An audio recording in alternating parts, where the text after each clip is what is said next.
Good morning, folks. So, I told you yesterday that I had some good stuff, and I do. And this is a bit of a homework assignment for you guys because I want you to see this for yourself.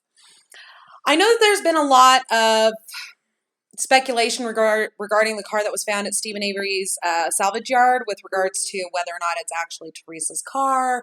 People are pointing out the discrepancy between the colors. All I can say to that, guys, is I haven't really looked into it much, but I think that using color to determine whether or not it's the car is it's ill-advised because you have to remember it's got mica in the paint, and different lighting, different weather conditions can make it look different. I'd have to see like several pictures of the car itself to really determine that. But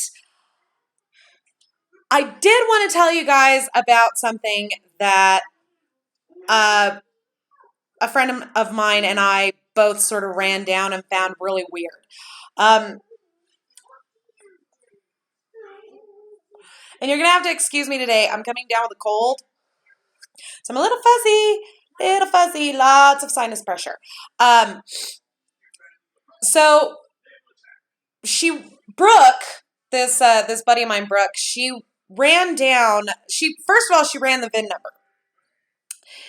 And it did come up a little weird, but then she ran the plates. And this is where it gets weird, guys. She ran the plates, and the plates as they appear on the documentary, don't come up.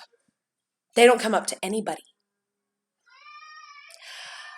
When she ran the VIN number, the plates did come up, but instead of it being, letter, number, it came up letter, 0, number. That means that they're duplicates. They're duplicate plates.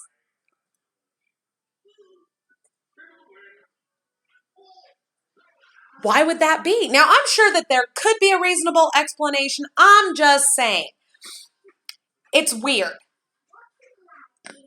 Because, and obviously Brooke is kind of like me in this regard. She does not really put any credence to anything until she's cross-referenced several times, and she cross-referenced several times. A few of our colleagues gave her their plate numbers from Wisconsin, and she ran them. Nobody else's came up like that. No other plates that she ran came up like that. Why would that be? Yes, this is my I don't give a shit hair today. What can I say? So that's what the fuck number 1. What the fuck number 2, and this also came to me from Brooke, was that we were running the whole George Zipper thing. We wanted to get a bit of a better idea on what's going on there. And here's the thing with that, guys. Did you know that the chief of staff to the governor of Wisconsin is Rich Zipperer? Anybody know what relation he could be to our buddy there?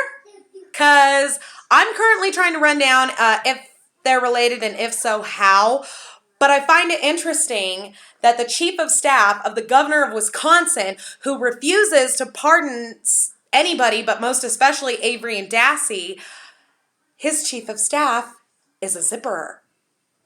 Isn't that interesting there, huh, folks? Don't mind him.